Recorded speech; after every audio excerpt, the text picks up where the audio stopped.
Today on the Tiger Football Report, we'll review the Tigers game against Dartmouth College. Get ready, Tiger fans. The Tiger Football Report starts now.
For an athlete, there's nothing scarier than a torn ACL. Athletes trust us with their care and their careers because we're a recognized leader in sports medicine. Get back to your active life sooner with MedStar Sports Medicine. Wise Markets Ice Cream Plant is based in Sunbury, Pennsylvania, and is locally owned and operated. We've been making our ice cream for nearly 50 years. We create roughly 70 flavors of ice cream right now. We use local ingredients, especially our cream, which is from our milk plant. The cream is what gives our ice cream a rich and creamy texture. Now, together with our customers, we've created a product called Peanut Butter Indulgence, which will be coming out this summer. It's a peanut butter ice cream with sea salt caramel swirl and chocolate-covered pretzel. How can you go wrong with that? Personally, I love our ice cream. If you come to our house at any given time, you'll find at least 5 packets of ice cream in our freezer. Our kids grew up eating Wise quality ice cream, and now we get to treat our grandchildren to it. It's been a pleasure for me to be tasting ice cream for over 40 years for Wise Markets, and I'm loving every minute of it. Hello and welcome inside the Towson Sports Network studios for today's episode of the Tiger Football Report. I'm your host, Spiro Morekas. The Tigers were on the road this past weekend as they took on the Big Green of Dartmouth College. First ever meeting between the two schools. Let's take a look at the highlights. Deepest penetration of the game. Ellis going to fire across the middle. Has a man. Touchdown, Christian Summers. So Christian Summers with a 15-yard touchdown reception. That's his third of the year. The 6th for Ellis Knudsen, and the Tigers take a 6-0 lead. Out of the hold of Ben Kepley, the punter. Kick is up, and it is good. So with 2:19 remaining here in the first half, it's 7-3. Dartmouth has in total offense. 3rd and 13. Knudsen under pressure, runs away, going to fire it downfield, and it's intercepted. Tried to find Summers on the sideline. He couldn't. It was picked off. Hennigan going to keep it now. Pitches it. Depends at the last second, and he goes in for the touchdown. And Ellis back to throw. Looking. Fires across the middle. Intercepted at the 10-yard line. Picked off by Charlie Miller as he works his way up over the 25 to the 27 as Ellis has thrown his second pick of the afternoon. David Smith to try a 38-yarder. This would be his long of the year. It's up, it's true, and good.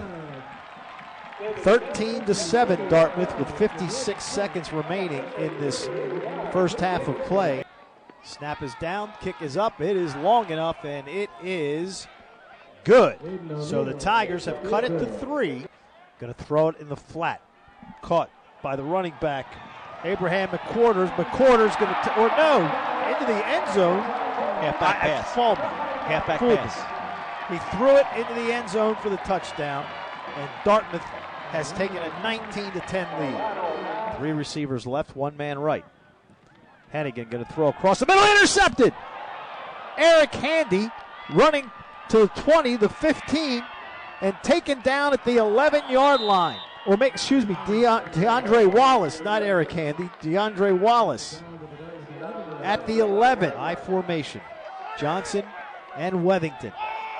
Turn, give to Wethington, up the middle, and Deshaun fighting. Touchdown, Tigers.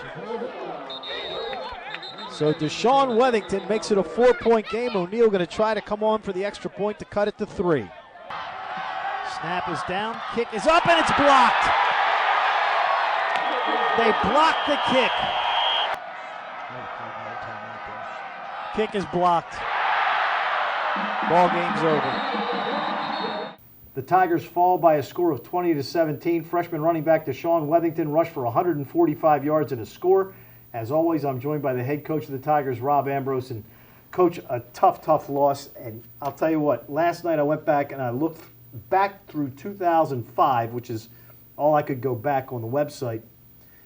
In those 11 years, Towson has never lost a game where a quarterback threw for over 300 yards and we had a running back run for 100 yards. You guys put up 470 yards of offense, but unfortunately, only 17 points on the board. That's got to be the thing that annoys you the most about that game on Saturday. Oh, that's a hefty stuff. Annoys me the most. I have much room for annoyance here.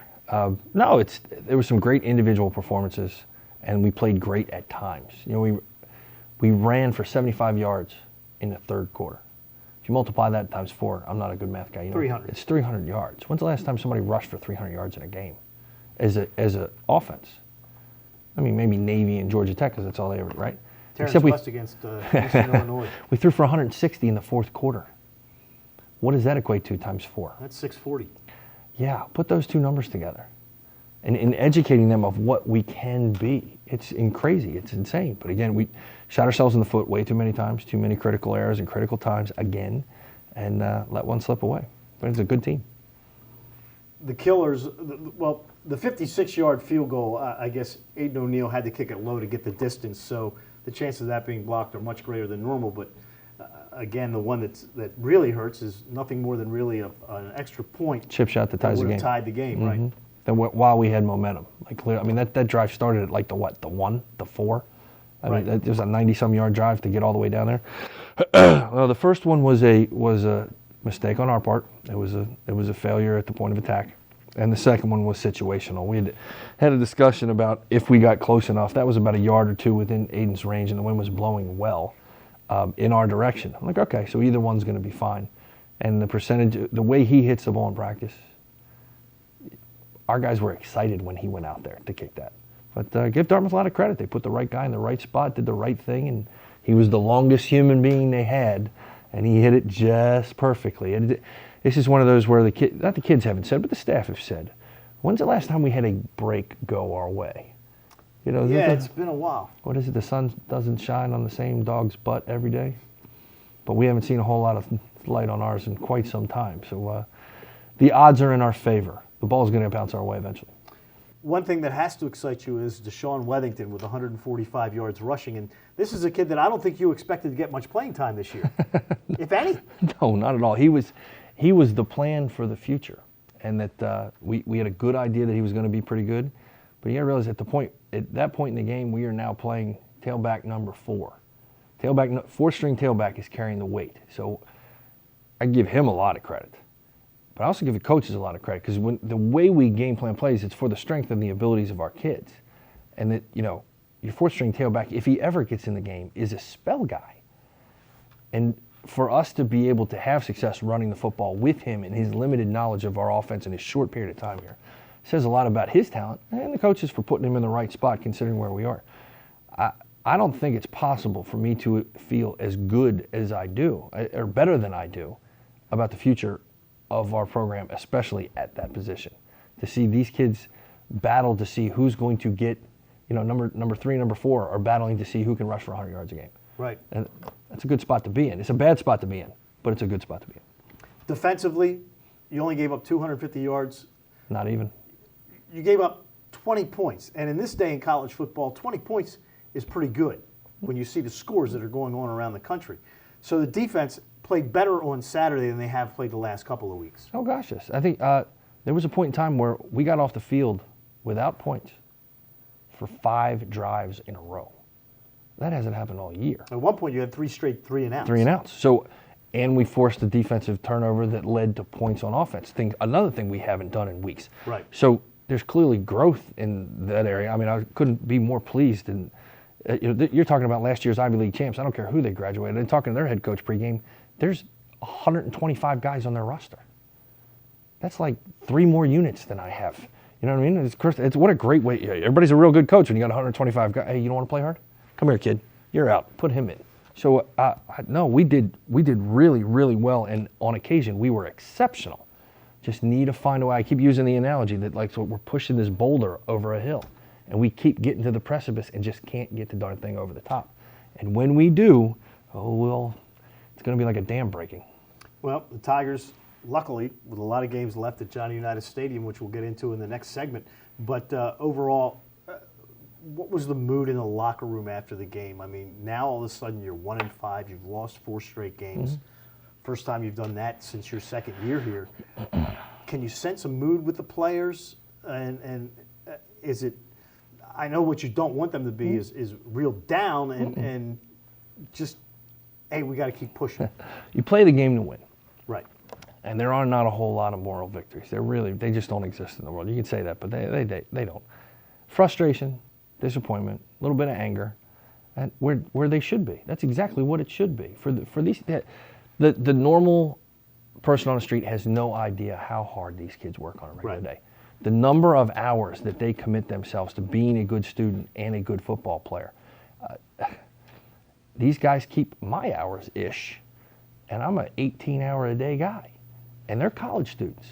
So for them to invest as much in each other and this program to represent this institution, yeah, they're going to be angry. They're going to be frustrated. And they want to get paid, so to speak, for their investments.